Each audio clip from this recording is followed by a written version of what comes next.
बबलू टमाटर की खेती करता था और उन्हीं टमाटर को बाजार में बेचा करता था।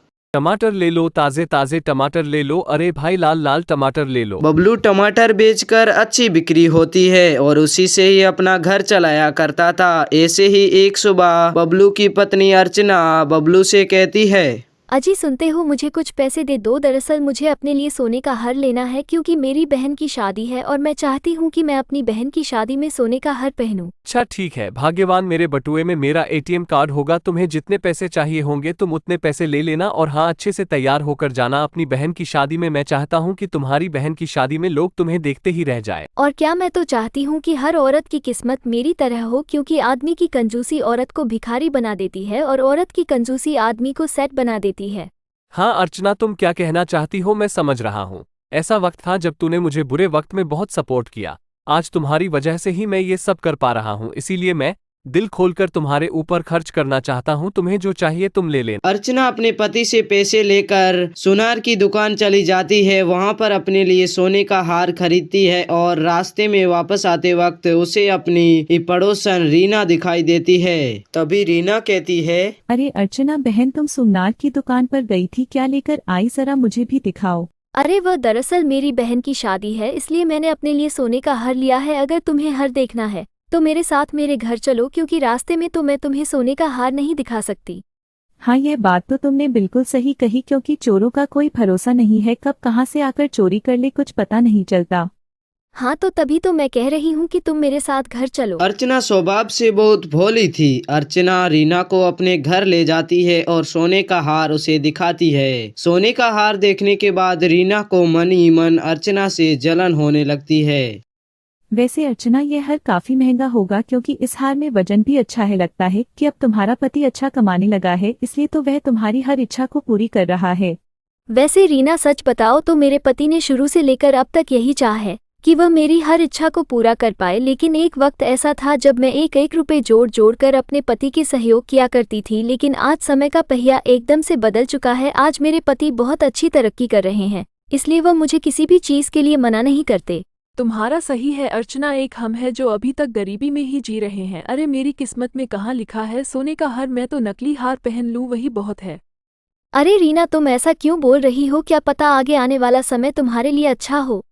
आने वाले वक्त का तो पता नहीं, पर अभी तो गरीबी में ही गुजर रहे हैं। इतना बोलकर रीना वहां से चली जाती है और अपने घर आकर अपने पति राजू से बोलती है, अरे तुम्हें घर में बैठे बैठे शर्म नहीं आती? अरे कैसी शर्म, क्या हो गया है तुम्हें? अरे ऐसे घर में बैठे रहने से हमारा गुजारा हो जाएगा क्या? अरे भाग्यवान, तुम्हें तो मालूम ही है कि मैं दिहाड़ी मजदूर का काम करता था, अब मुझे काम ही नहीं मिल रहा है, तो मैं क्या करूं, अपनी जान दे दूं क्या? देखा, मुझे नहीं पता कि तुम क्या करोगे क्या नहीं। अरे कम से कम अर्चना के पति का ही देख लो। अरे उसने आज अपनी पत्नी को सोने का हार दिलाया है। अरे इतनी तरक्की कर रहा है वह कि पूछो ही मत। और एक तुम हो, तुम्हारे बस की तो कुछ है ही नहीं। हाँ, तो उसकी पत्नी में उसके बुरे वक्त में उसका पूरा सहयोग किया, और एक तुम हो जो आज मेरे बुरे वक्त में मुझे ताने दे रही है। अरे रहने दो, तुम जैसे निठल्ले आदमी के साथ रहने से अच्छा है मैं अपने मायके चली जाऊं। ऐसे मत बोलो रीना, तुम्हें तो पता ही है मेरा इस दुनिया में कोई नहीं है, और तुम्हारे बिना मैं रह नहीं पाऊंगा। मैं कोशिश तो कर ही रहा हूं ना, आज नहीं तो कल मुझे काम जरूर मिल जाएगा। आपको काम मिले या ना मिले मुझे उससे कोई फर्क नहीं पड़ता। अगर मैं खुश नहीं हूँ तो मैं सामने वाले को भी खुश नहीं देख सकती। मैं चाहती हूँ कि आप कुछ ऐसा करो जिससे अर्चना और उसके परिवार की खुशहाली चली जाए। रीना को अर्चना की खुशियां बिल्कुल भी बर्दाश्त नहीं हो रही थी। वो कैसे भी करके अर्चना की खुशियों में आग लगाना चाहती थी। ऐसे ही एक सुबह बबलू उठकर अपने खेत पर जाने के लिए तैयार होकर जाता है और वहाँ पर खेत का नजारा देखकर बहुत हैरान हो जाता है। उनके खेत में सारे टमाटर को किसी ने ट्रैक्टर की मदद से कुचल दिए थे। या अल्लाह, ये सब क्या है? आज तक मेरे साथ कभी ऐसा नहीं हुआ, फिर आज ही अचानक कैसे ऐसा लग रहा है जैसे किसी ने जानबूझकर मेरे खेत में ट्रैक्टर चलाया है ताकि मेरे सारे टमाटर खराब हो जाए। बेचारा बबलू परेशान और हताश होकर अपने घर आता है और सारी बात अपनी पत्नी को बताता है। आप ये क्या कह रहे हैं? और हमारे साथ ऐसा कौन कर सकता है? हमने तो आज तक कभी किसी का बुरा नहीं किया, फिर हमारे साथ ऐसा क्यों हो रहा है? मुझे नहीं पता अर्चना कि आखिर ये सब क्यों हो रहा है। ऐसा लग रहा है जैसे किसी को मेरी तरक्की बर्दाश्त नहीं हो रही है। इन सब से दोनों पति पत्नी बहुत परेशान थे, पर वो कर भी क्या सकते थे। ऐसे ही कुछ दिन बाद बबलू अपने खेत में टमाटर की खेती करना शुरू कर देता है। देखते ही देखते टमाटर की फसल बन जाती है। एक बार फिर से रमेश ट्रैक्टर की मदद से बबलू के खेत के सारे टमाटर को कुचल देता है। ऐसे ही अगली सुबह फिर से बबलू अपने खेत जाता है और खेत की हालत देखकर हैरान हो जाता है। मेरे मालिक, ये सब क्या हो रहा है? आखिर मैंने ऐसा कौन सा पाप किया है जिसकी सजा मुझे इस तरह से मिल रही? बबलू खेत में बैठकर बहुत बुरी तरह से रो रहा था। तभी वहाँ पर एक क्या जादुई हुआ परी बबलू, आती तुम इतनी है। परेशान क्यों हो? मैं यहाँ से गुजर रही थी, तभी तुम्हारी रोने की आवाज सुनकर मैं खुद को रोक नहीं पाई, इसीलिए मैं तुम्हारी पास चली आई। अब बताओ तुम इतनी परेशान क्यों हो? अरे तुम तो परी हो। हाँ, मैं जादुई परी हूँ। अब बताओ क्या परेशानी है। जादुई परी, मुझे नहीं पता कि यह सब मेरे साथ क्यों हो रहा है। मैं बहुत मेहनत के साथ अपने खेत में टमाटर की खेती की थी। कोई ऐसा है जो बार बार मेरे टमाटर की खेती को नष्ट कर रहे हैं। हाँ, मैं जानती हूँ कि कोई ऐसा है जो तुम्हारी तरक्की देखकर जल रहा है, इसलिए ये पीठ पीछे तुम्हारी खेती नष्ट कर रहा है। लेकिन अब तुम बिल्कुल भी चिंता मत करो, मैं तुम्हारे खेत को जादुई बना देती हूँ ताकि इस पर तुम जब भी टमाटर की खेती करोगे तो वो कभी भी नष्ट नहीं होगी और ना ही कोई हानि पहुँचा पाएगा।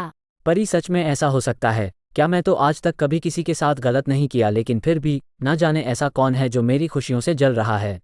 कोई बात नहीं बबलू, जो हुआ उसे भूल जाओ, लेकिन अब से तुम्हारे खेत पर जादुई टमाटर की खेती होगी। इतना बोलकर परी वहाँ से चली जाती है। परी के जाने के बाद बबलू देखता है तो उसके खेत में टमाटर की खेती हो जाती है। ये देखकर बबलू बहुत खुश होता है और खुशी खुशी अपने घर चला जाता है। वहाँ पर ही रमेश घूमता हुआ बबलू के खेत पर आता है तो खेत का नजारा देखकर हैरान हो जाता है। अरे यह क्या? इस खेत को तो मैं कल रात को ही नष्ट किया था।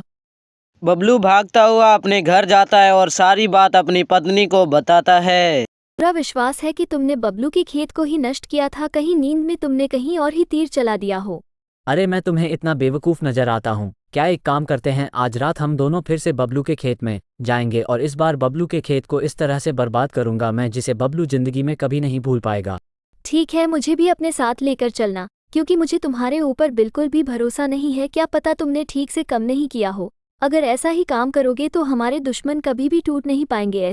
ऐसे ही एक रात को रीना और रीना का पति दोनों बबलू के खेत में जाते हैं और रीना का पति कोशिश करता है बबलू के खेत को ट्रैक्टर से बर्बाद करने की, पर वो बर्बाद नहीं कर पा रहा था। तभी वहाँ पर जादुई टमाटर उन्हें अपनी जादुई शक्तियों से जकड़ लेता है और वो दोनों बहुत चिल्लाते हैं। तभी उनकी चिल्लाने की आवाज सुनकर कुछ गाँव के लोग भी आ जाते हैं। उनमें बबलू और बबलू की पत्नी भी आ जाते हैं। बबलू को जितना बर्बाद करना था कर लिया, लेकिन अब बबलू का कुछ नहीं कर सकते क्योंकि हम जादुई टमाटर है। हे जादुई टमाटर, हमसे बहुत बड़ी भूल हो गई है, हमें प्लीज जाने दो। तुमने जो किया है उसकी सजा तो मैं जरूर मिलेगी। मैं तुम्हें एक मामूली सा टमाटर बना देता हूँ हमेशा के लिए। जादुई टमाटर अपनी जादुई शक्ति से रमेश और रमेश की पत्नी दोनों को टमाटर बना देता है।